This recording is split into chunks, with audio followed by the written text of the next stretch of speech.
is my boomstick. Welcome to Watch Mojo, and today we're counting down our picks for the top 10 funniest moments in horror comedy movies. I'll scare them real bad. The point is, folks, I'm going to do anything to get your business. Hell, I'll possess myself if I gotta. Wow. For this list, we'll be looking at the most hilarious scenes from films within the horror comedy genre that made us laugh and scream on repeat. Which of these spots left you smiling through the scares? Let us know what your favorite funny fright moment is in the comments below. Number 10. Ash vs. Evil Ash, Army of Darkness. Sam Raimi continued his shift from horror to hilarity in his third Evil Dead installment starring Bruce Campbell. Our hero Ash Williams finds himself in the Middle Ages, leading an unprepared village against an army of Deadites. But before any war with anyone else, he fights a familiar foe. Why, you?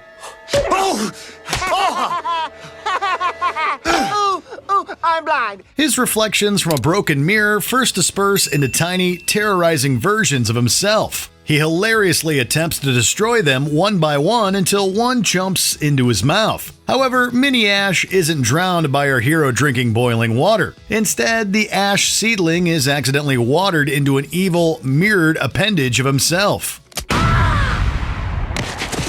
They then fight to the surreal, hilarious death. I ain't that good. Number 9. Mahalik and CJ, Scary Movie 3 and Scary Movie 4.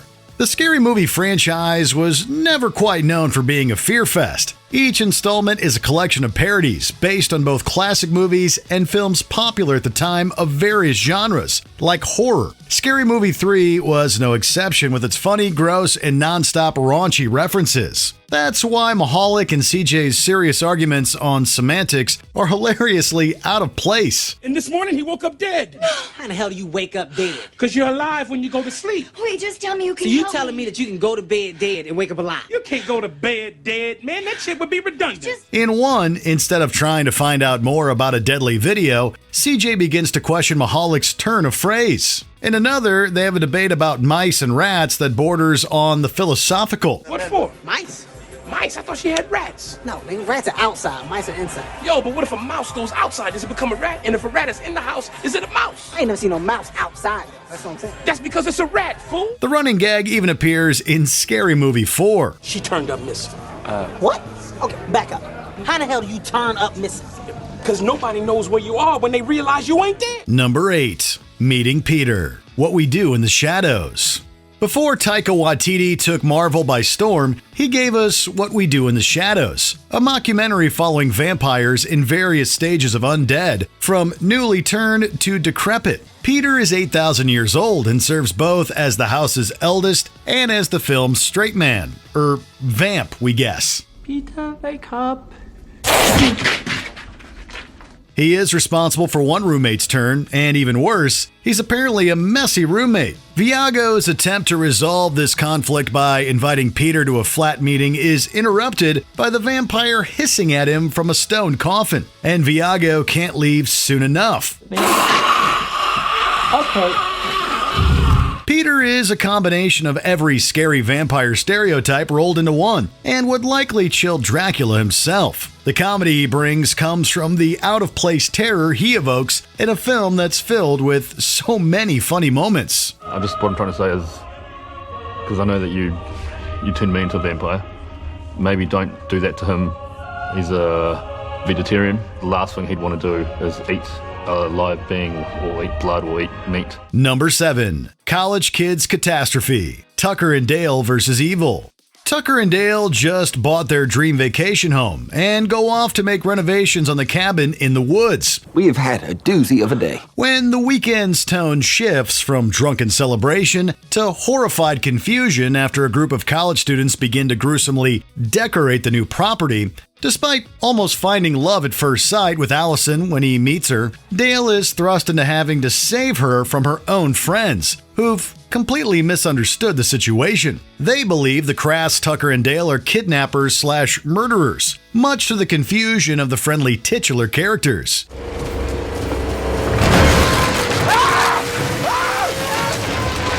Meanwhile, Tucker and Dale are well-intentioned at best, but largely ill-equipped at worst. Neither side understands why such horrible things are happening, but the audience, who is watching and laughing along, certainly does. She can maybe explain the whole thing if I hadn't knocked her unconscious with a shovel on accident.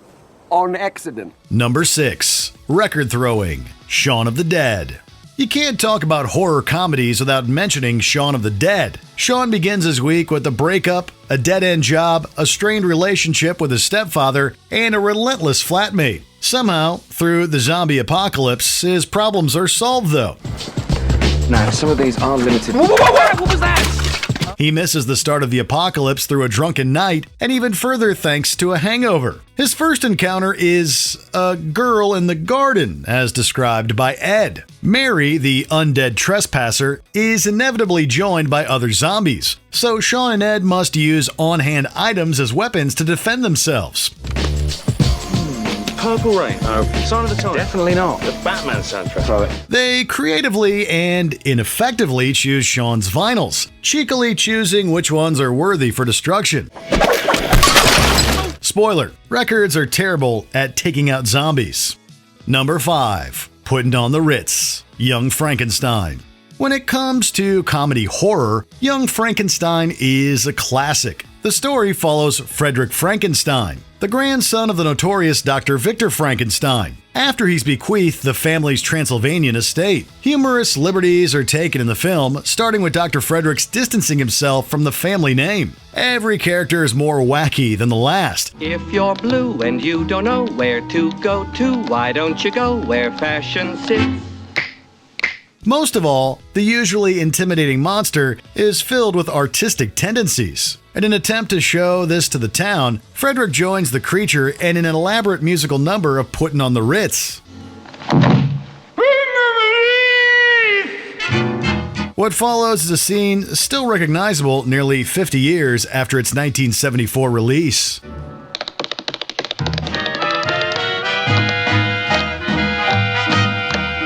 Number 4. The Banana Boat Song Possession. Beetlejuice.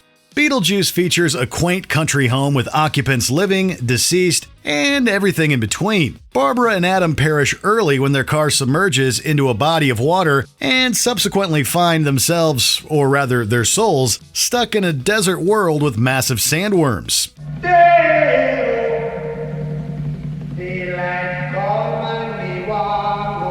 It's cute, Delia. After the Maitlands discover how to travel to a waiting room for souls, the Dietz family arrives and the deceased are told they're bound to set home. With the exception of their daughter Lydia, the Dietzes prove to be extremely frustrating, so the Maitlands approach Beetlejuice for help. His unorthodox methods may not be condoned by their undead caseworker, but we can't complain.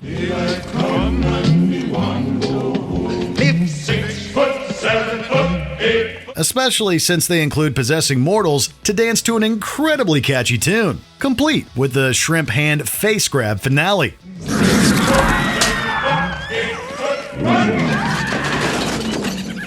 Number 3. Bill Murray's Death. Zombieland. What has 2 thumbs, a hole in the chest, and reminds us all these years later to not prank your friends during the zombie apocalypse? That would be the accidental killing of Bill Murray in Zombieland. Bill Murray, you're a zombie? The Zomcom perfectly balances fun and fear, sometimes with a literal zombie clown. Columbus, Tallahassee, Wichita, and her younger sister Little Rock join us and decide to try surviving together. Part of their ridiculous shared journey, other than not being eaten alive, includes Tallahassee's seemingly unending and hilarious search for a Twinkie. But this entry's focus is on when they make their way to Hollywood and treat themselves to a stay at the assumed deceased Bill Murray's mansion. Columbus then turns the assumption into a shocking reality after Bill Murray pulls a poorly timed prank. No, it's okay. It's okay. Number 2. Explaining the rules. Scream. The Scream franchise is self-aware, much like the Scary Movie franchise, but sticks close to its horror roots. Why, she don't know the rules?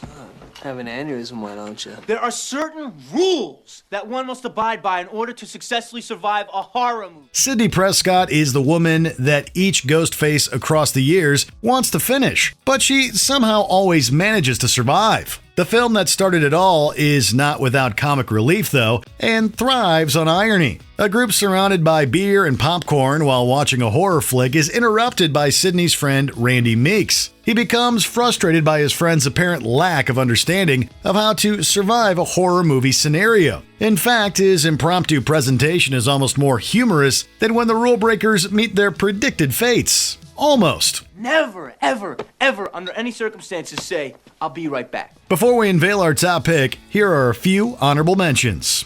Summer Camp Revenge, Addams Family Values. Nothing screams summer for the Addams family like burning the camp down. I've decided to scalp you and burn your village to the ground.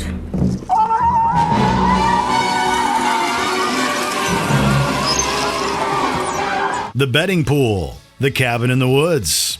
Adding insult to injury as if surviving wasn't hard enough. Yes, you did. Yes, you had zombies. But this is zombie redneck torture family, see? They're entirely separate species. It's like the difference between an elephant and an elephant seal. Backstreet's Back, This Is the End. The boys are back in a more heavenly sense. Backstreet's back. Bar Gremlins, Gremlins. The similarities between drunks and toddlers extends to Gremlins.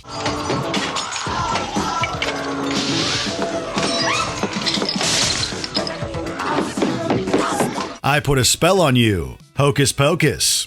We're still spellbound all these years later. I put a spell on you, and now you're gone. Before we continue, be sure to subscribe to our channel and ring the bell to get notified about our latest videos. You have the option to be notified for occasional videos or all of them. If you're on your phone, make sure you go into your settings and switch on notifications.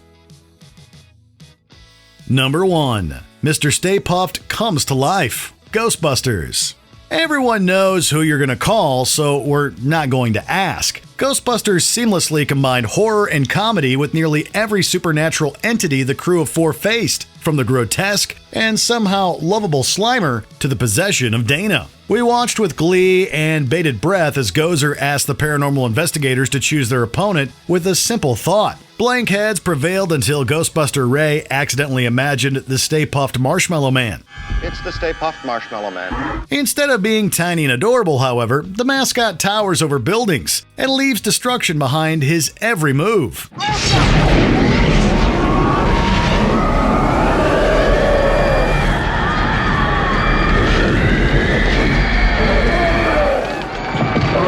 The Ghostbusters may initially be in disbelief, but ultimately make s'mores of the giant monster in the end.